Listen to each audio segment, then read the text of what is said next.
Kia ora koutou katoa, haere mai to another episode of Sidekick TV. If you're watching us on YouTube, make sure you hit that subscribe button. If you aren't already a member of our Facebook group, check us out, the Sidekick Business Lounge. And today we've got Leon Mooney joining us from Saltworks, here to talk about buying a business, especially during a pandemic. Thanks for joining us today, Leon. No worries. Thanks for having me. No, thank you for coming here.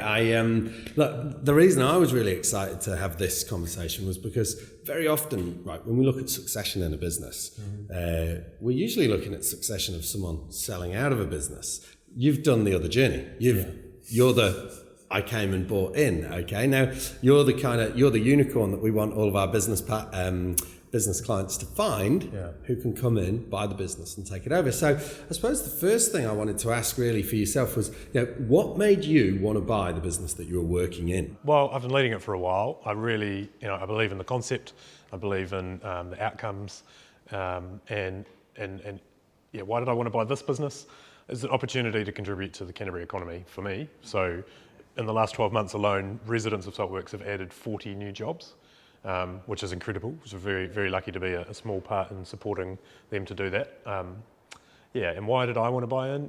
I've put in a lot of work to the business as somebody who was buying into buying out an existing business, relative to the succession plan. I think, I've put in a lot of hard work. I've grown it. I felt a real strong sense of ownership with it, and I wanted to take advantage of that. And thankfully, all things, transpired this year, I was able to do it. Thankfully. I know it's a big fear for a lot of business owners when they're selling, especially when they're we're talking about the GM, the person that has all the skills, has the community. They go, well, if I sell it to this person, why wouldn't they just go and set up their own?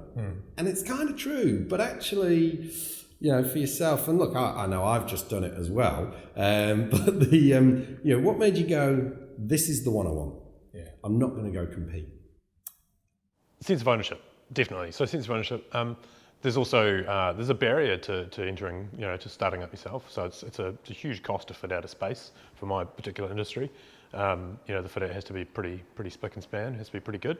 There's a lot of loyalty that the residents feel, not necessarily to me probably, but to the place. So and they've got friends and business, people they do business with inside the community. Why would they leave to go to a new place? And I couldn't guarantee that I would be able to, necessarily move the whole lot with me. It certainly crossed my mind, but I sort of weighed it up, and the cost barrier to entry was there. And we both actually, when we did it, almost accidentally did rebrands as well, didn't we? So that's the other thing. You think, some of these clients have a loyalty to the brand and the logo, and then all of a sudden you go, oh shit, I've got to change that. Yeah, that's right. Yeah, we had 72 hours to comply with a cease and desist for the brand. So thankfully I already had most of it in my back pocket already. But it was a wild week. Yeah, absolutely.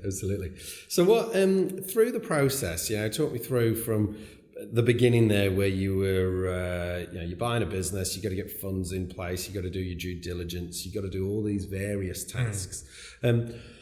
What scared you going through that process, but also what was encouraging you to carry on?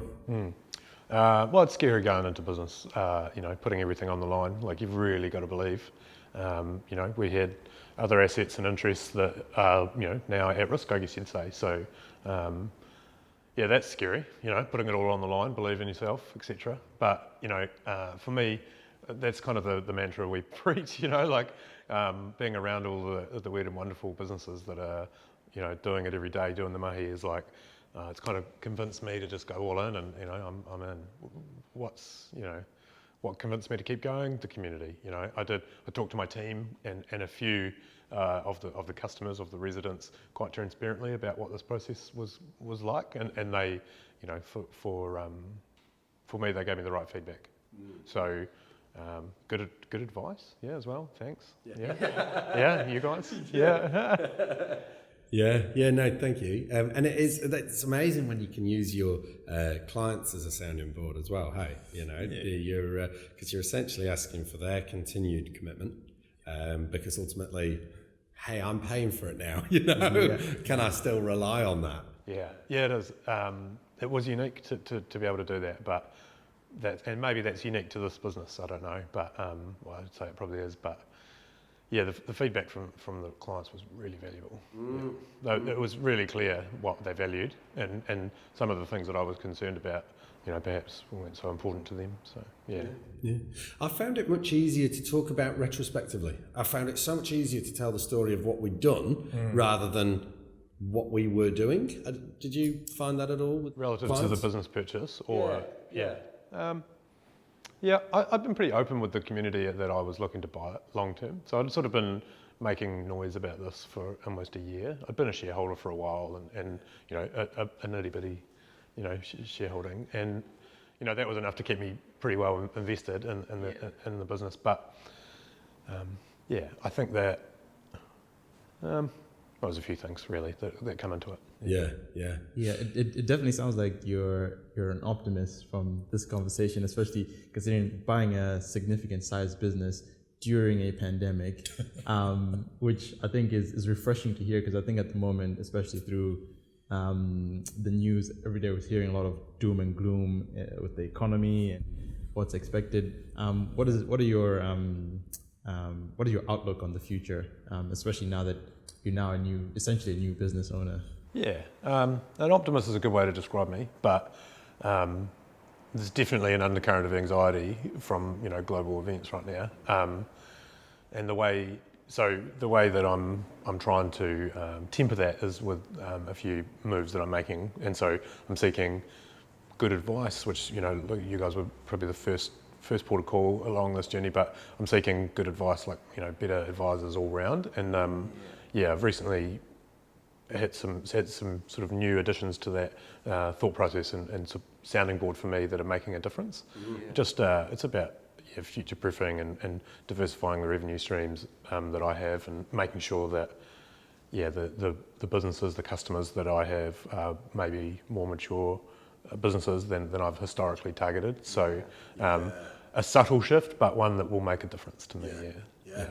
Building the business for what we're predicting in the future. There will be a changing face of business. And also, building resilience into a business is absolutely key, isn't it, at the moment? That's what we're telling so many of our clients to be looking to do. That might come in the way of your target market. It might come in the way of how you've geared assets or future costs. So building resilience is something that I think every business should be looking at now, with that one eye on the future of what do we think our business looks like? We were talking about it earlier in another, weeks ago, in another interview that we did. Where, blow your mind.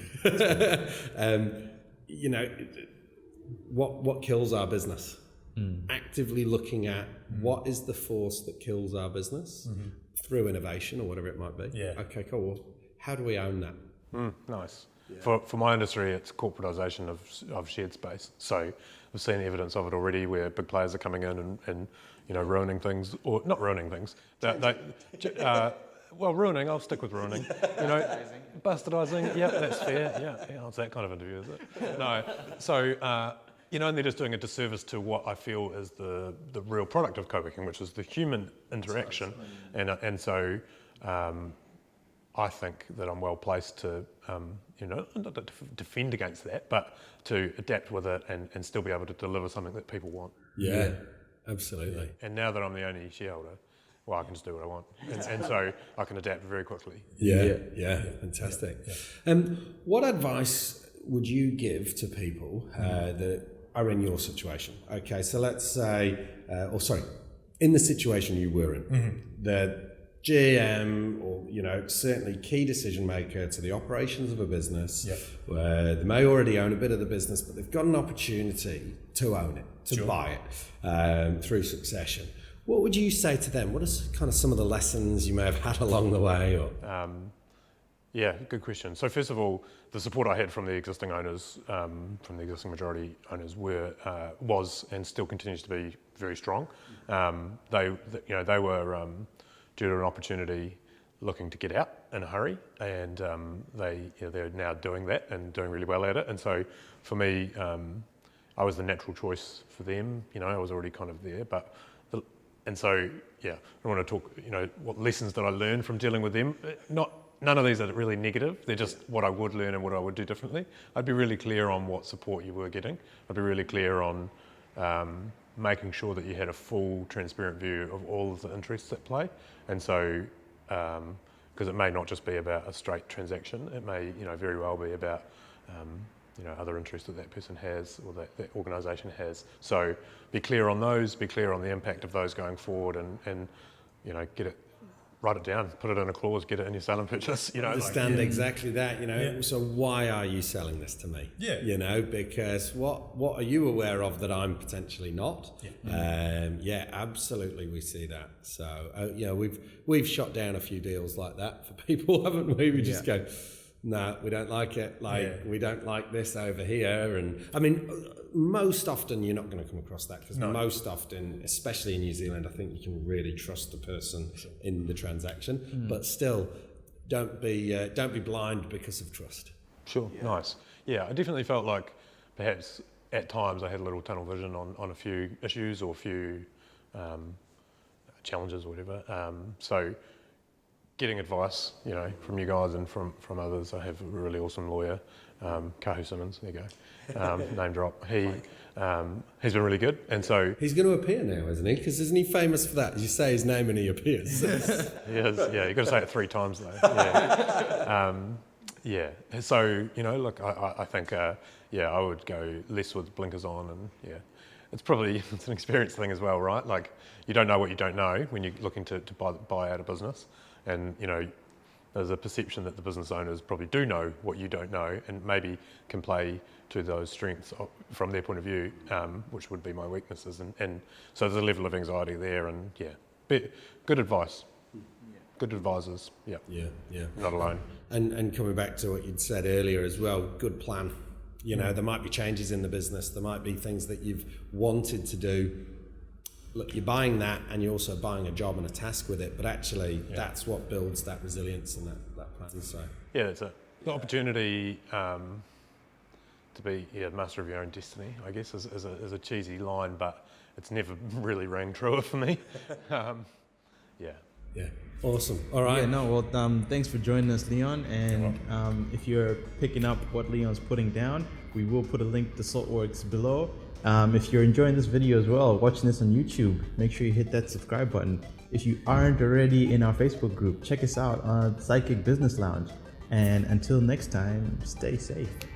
Thank you.